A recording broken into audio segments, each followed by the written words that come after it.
Okay, welcome everyone to our webinar today on using business automation to save cost and reduce mistakes. My name is Bruce Penson from ProDrive, and I'm joined by John Clark from our partner Solution Shared. Nice to be here, thank you.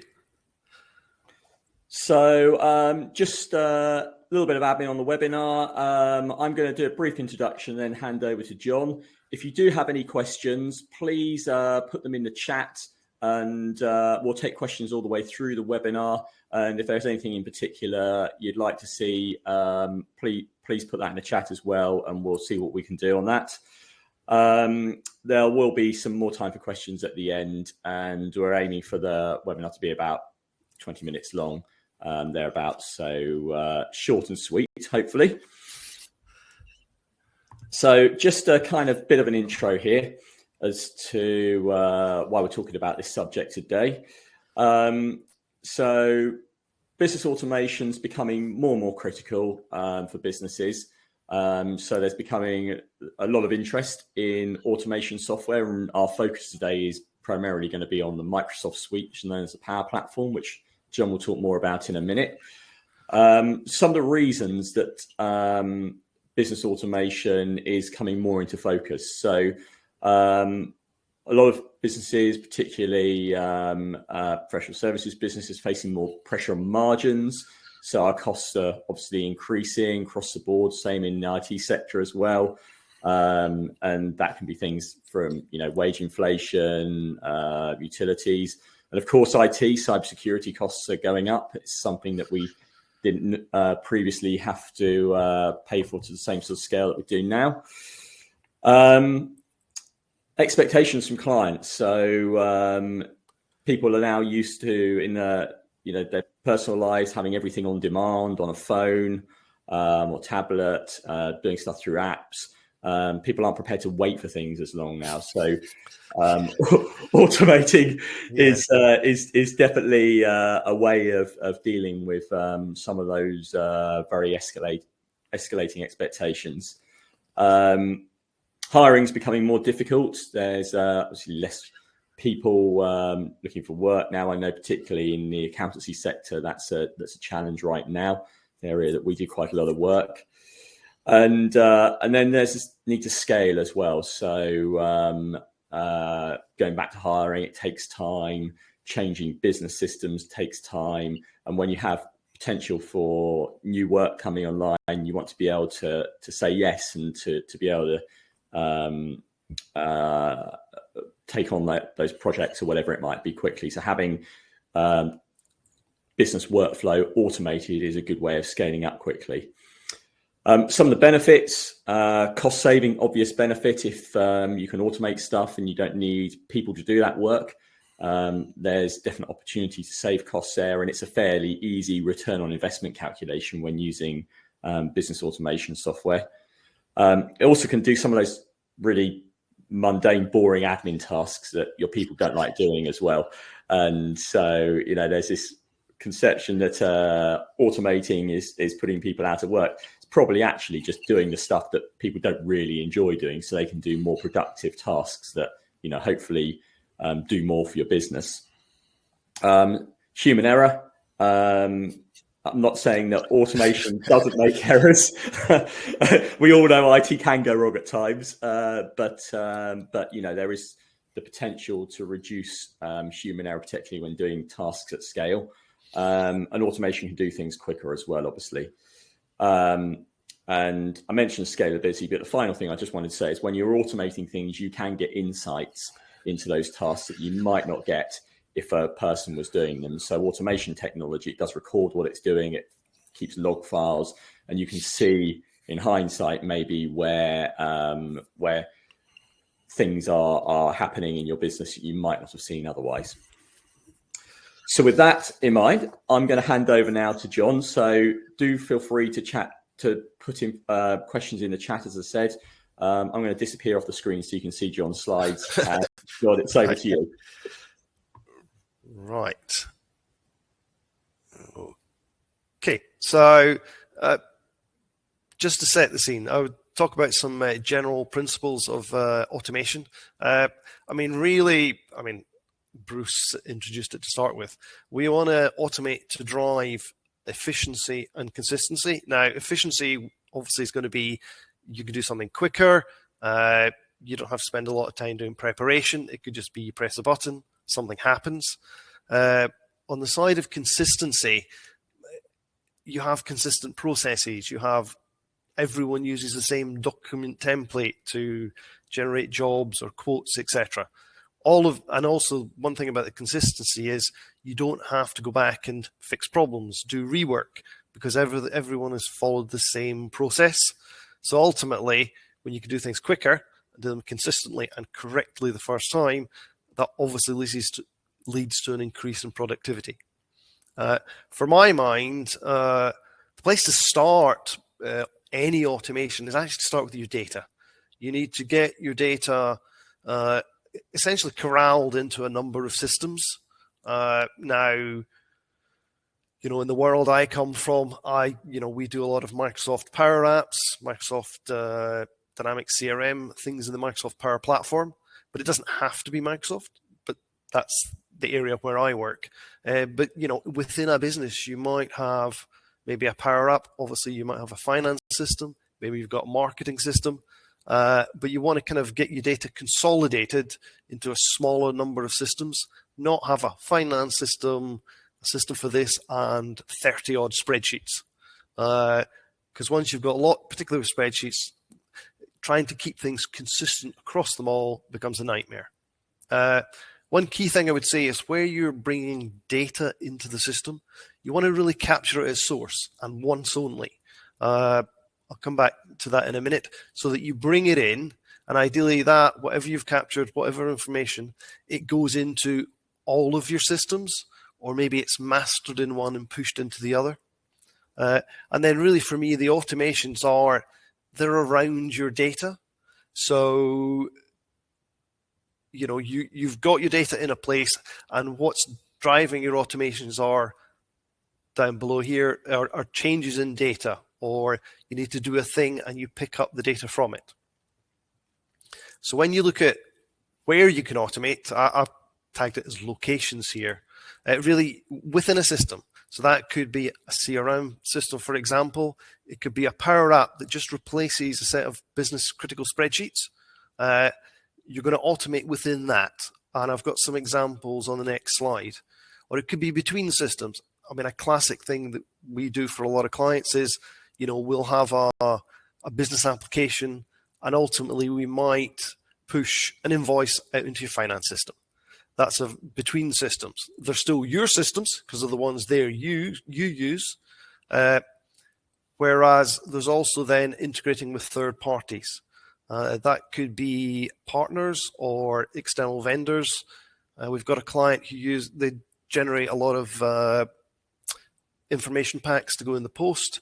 So they use external print houses. So we've automated a daily upload of, the information packs to be printed and distributed the next day.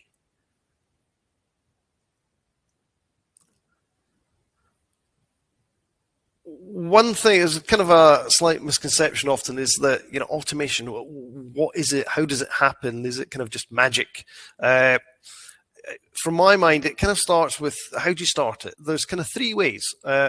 And assuming I can get the sharing to work, I'll show you a couple of examples. One is directly by you. So maybe in a system, you will have someone's created an automation. Now, it could be in the Microsoft space, it was created using Power Automate. Or it could be if you're inside a Power App or Dynamics, they've got inbuilt workflows.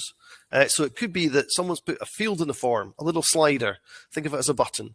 Say, press that, and it does something. Now that could be make a document, send emails, create other records. The other system, and we do a lot of this when we set up business applications for people, it's data changing within the system.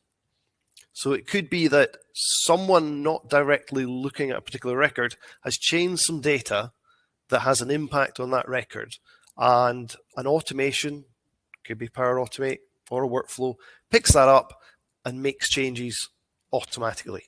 And then we still often do, for a lot of clients, a scheduled process.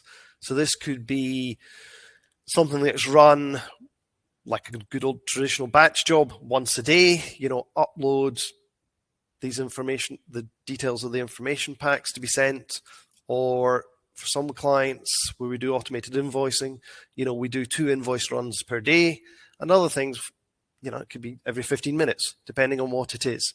But essentially the automation has been defined, configured, and it just runs in the background.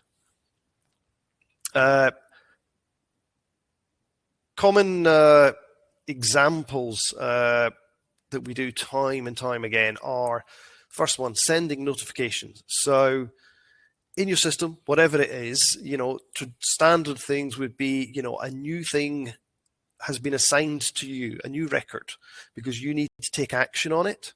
Now, traditionally, we'd send an automation email, new things assigned to you, do something.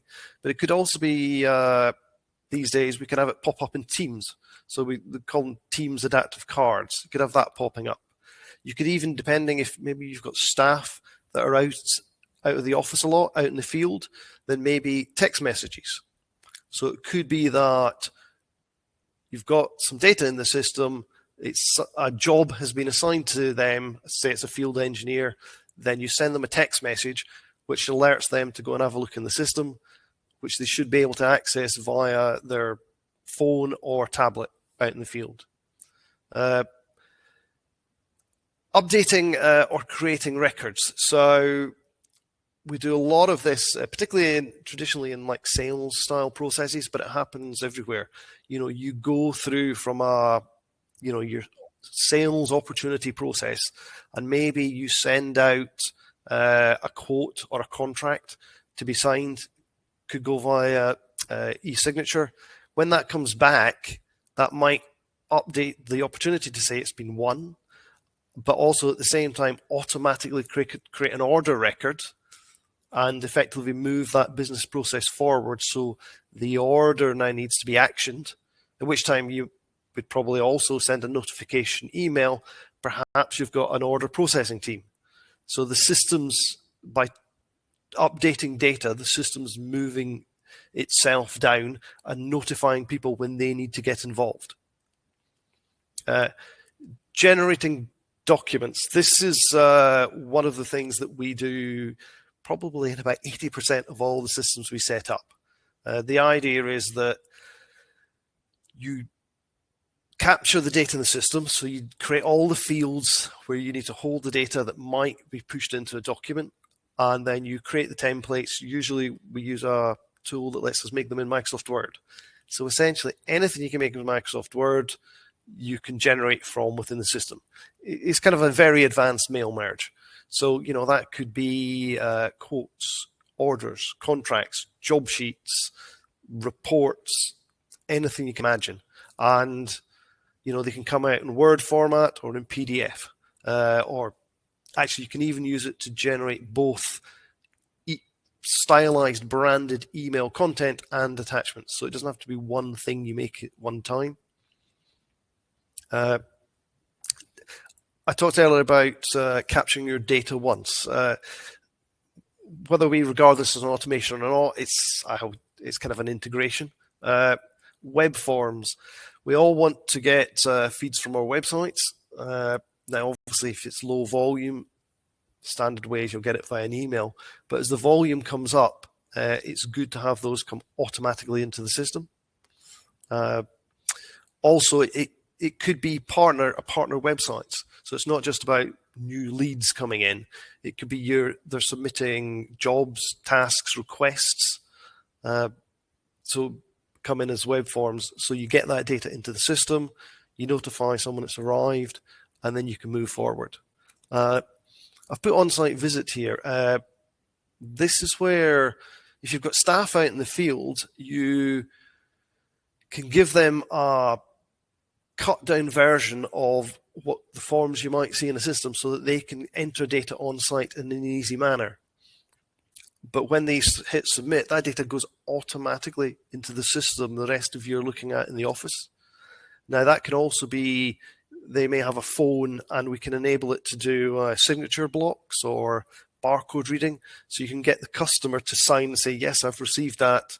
They hit submit, and that's automatically back in your system. More advanced integrations, we move on to things like, as I mentioned earlier, pushing invoices into your finance system, depending on how you want it to work. Sometimes we push orders across. Integrating with marketing. If you're doing a lot of digital marketing, you might want to have a separate system for marketing, but also integrate that with another system, perhaps for ongoing sales or service delivery. There are a number of out-the-box integrations, or they can be put together. And hiding under my face here is with partner systems. So that's like my print house. We've got some other clients where we upload data uploads for setting up policies and things every day. So all of this can be put together with not a massive amount of effort, but what it really requires is getting your data centralized in one or more systems and making sure you capture everything you need, and then defining the automations you want within it, around it, and between other systems. Now, how do I share my screen here? Just whilst you're doing that, John, Yeah. We've got one question. Yep. Are you? I think it's. Can you mail merge into SAP, Oracle, or other systems like that, or mail merge from them? I guess. If in that case, if you can get the data from SAP or Oracle, in my world, the tools we would use is a Power App or Microsoft Dynamics. So in my world, if we could get a data feed from those other systems into, let's just say it's a data model in a Power App, you could absolutely document generate from Microsoft Word on top. Now, SAP and Oracle may have their own document generation solutions, but as long as they've got an API, something we could integrate to, yes, you could absolutely do that. Great, thank you. And actually, one thing I'd add on the document generation side, when we set up systems for clients, we'll usually make the first set of Word templates from documents we've been given, but we regularly then train, one or two staff, and they'll usually make the templates themselves thereafter. I've got one client, I think we set up 6, and they've now got about 100. They template everything.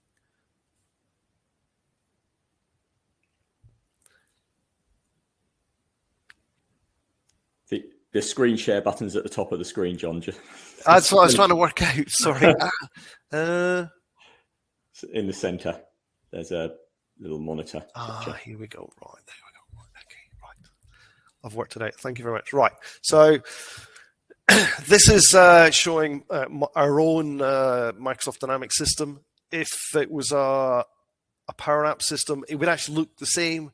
The only difference is that the dark blue bar at the top goes a purpley color. What I've got sitting here is it's in my sales side of the system. This is an opportunity record, and I was just going to show you a little bit of how document generation works. So I've configured this for my own use so that I can generate quotes, support contracts, and general project contracts. Now, when we add document generation, you can just do it manually. I can hide this button, but I can have it so that someone can come and pick a template, and basically you just hit next. So let me just make that a bit wider. So I've got different contract levels. If I say I want my platinum one, I press the button, and it gives me an option. So I can choose what type of document I want. Attach it to a note is shown on the record, and I can save it to Microsoft SharePoint. I can also do other things after that. But if I just press the button,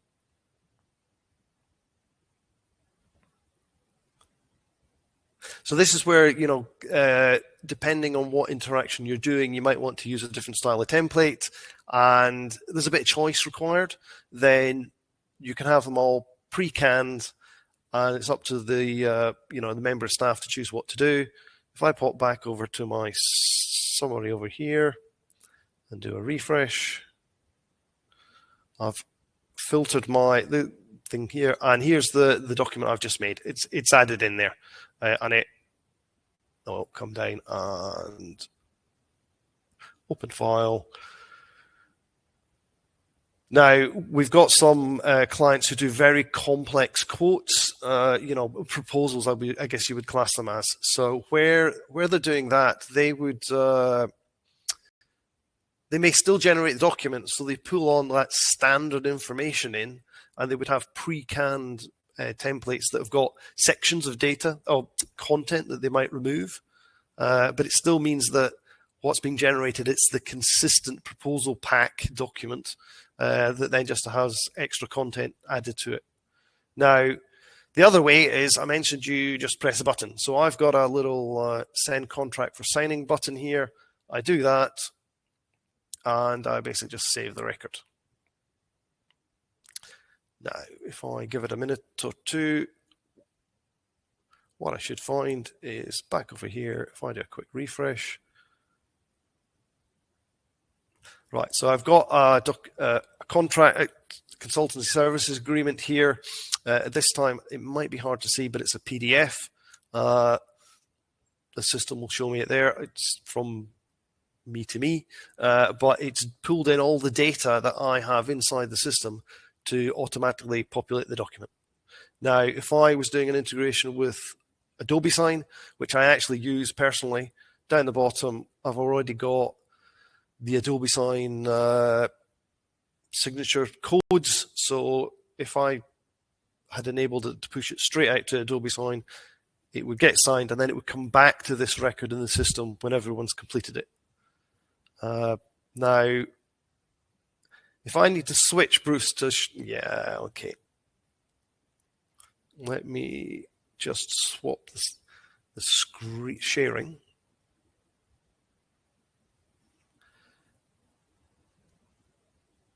Let me do that. There we go. That's better. Entire screen. All right. Right. So if I just very quickly pop into my email, over here, I have now received a not very fancy templated email, but it's sent me the agreement. So just at the press of a button, I've managed to generate a document, attach it to the record, send it via email. This could have gone via some e-signature program. And also, if I go back into here, I will find it inside. This is a window into Microsoft SharePoint. And that one down the bottom is the one I've just generated. So one of the other things I mentioned was about data capture out in the field. This we use inside the system a type of record called a case for project tasks, support tickets, etc. Now, in reality, it's a very complex form with lots of fields to fill in. I've just hit the new button and I haven't filled anything in. Now, if I was a member of staff out in the field with, say, a tablet, I could use this version of the form where it comes up I haven't got very many fields in it, but it comes up very slim on a tablet. You can easily fill it. So I've made a subset of the data for someone out in the field. They fill that in. When they save it, it goes back into the main system. So we do quite a few of those for field workers. We've got a couple of charities that have got case workers, site surveys, things like that. Right, so I will hand back Bruce to the presentation. Do we have any more questions? None at the moment. So if there's any questions, please do pop them in the chat now. So that's quite interesting, John. I think the thing I've kind of sort of learned from that is that we all probably have the systems that we run our businesses on, you know, whether it's a case management system or a service management system or some other kind of ERP system. But a lot of us have all sorts of spreadsheets for other things. Yes. That you know, where we find the system that we use can't do something. So someone invents a spreadsheet and it's great and you track it in that. but then they kind of multiply over time. Before you know it, you've got about 10 or 15 spreadsheets that are used by different teams or people in the business, and they're not linked to your main system. They're not linked to each other, and everyone's kind of doing their own thing. So that's when these Power Apps come into their own, isn't it? Is to replace that with, all the bespoke bits that you can't get out the off-the-shelf system that you're using. And perhaps maybe you even want to integrate with your off-the-shelf system as well. Yeah, absolutely. I mean, the Power Apps are a great tool. They're relatively easy to put together. They can hold, they're very flexible. They can effectively replace all of those spreadsheets. I mean, obviously, you have the classic thing, there's multiple spreadsheets, but they've all got maybe the same common information in them, but they're not talked about in the same way. So you pull all them together in one place. Everything's linked to everything. They're very good for corralling, getting rid of all those spreadsheets, but also, as you say, integrating to the other systems. They can act as like a central hub for that data that doesn't fit into anything else. Also, we all know you can do multiple people editing in a spreadsheet at the same time, but there does come a point when it doesn't scale very well. Whereas in a Power App system, you can have millions of records, and each person is editing one of those records at a time. Yeah. And the system will just continue to grow the more data you add into it. Yeah. So certainly more robust long term. And those Power Apps that you demonstrated, if you wanted to, could you create a Power App that pulls some information out another system like an ERP system? Yes, that's just about writing. Some ERPs may come with a pre-canned integration, but if not, then we would write one. We regularly integrate with. We do a lot of finance systems. We do things like HubSpot, but you can do it to anything. Yeah. Yeah. So if I say, I don't know, I had some information in, let's say HubSpot, you just mentioned it, but I wanted to present a custom, proposal or whatever to someone that just pulled a load of information out of HubSpot, but there was some additional information. You could put that into a Power App and then generate it in the way that you just showed. Oh, absolutely. Yes. Yeah. Okay. I've got another question here. How can you include AI in business processes? Very topical question there. That's a good one. Yes. So obviously in the Microsoft Power Apps and Dynamics world, Microsoft is in the process of building in AI. And essentially there's two sides to it. They're putting AI inside the product. So I don't know if I've got it. I've kind of turned it off because have I got it hiding on here? No, I think I've removed it. So inside of Power Apps and the Microsoft Dynamics CRM, it's showing up on different record types. If a lot of summarization, you're looking at a sales opportunity and it's going to try and summarize all the activities. So maybe emails, phone calls. So if it's a long running thing, it's quite useful. But if it's short lived, the summary is not giving you that much. But then in the Microsoft 365 space, there's a purchasable product called, there's two, Copilot for Sales and Copilot for Service, I think they call it, it shows up inside your Microsoft Word, Power BI, Excel, but it lets you query the data from the dynamic systems. So as long as you've got a good volume of data in there, it will pull that out for you. I would say that, AI is a big thing, but I think we're still slightly in the early days. Yeah, I find that most of my clients with a big pile of spreadsheets and some legacy system on a server in the corner, they need to sort that problem first. That's it, isn't it? It's AI is good when the information going in is good, but if you're not putting great information in, then you're limited on what you can get out. By the way, quick plug for those of you on this webinar who don't know about it, we are running an in-person workshop in Woking on AI next week. There's a couple of places left, so get in touch with me. I'll send some details around afterwards. But yeah, thanks for that, John. Any more questions there? I don't think we've got any in the chat, so We are at past now. Oh, hang on, one more coming in. Yep. So it's a question really about how macros and AI differ on Excel. And I think, I guess macros are probably an old way of sort of automating stuff within Excel, aren't they? And that's in effect what we're talking about is the newer technology that's kind of superseding that sort of automation, aren't we? Yeah, I mean, certainly in an Excel context, the idea behind AI is it'll let you describe what you effectively want a macro to do, but you can put it in normal language, prompted. So that side where AI is trying to generate a fairly logical thing, it's actually quite good at the moment. I mean, they've got lots of AI that will generate programming software because it's very logical and structured. So doing that in Excel, absolutely. I mean, we all must know like 20 Excel functions or macros, but I don't know how many hundreds there are.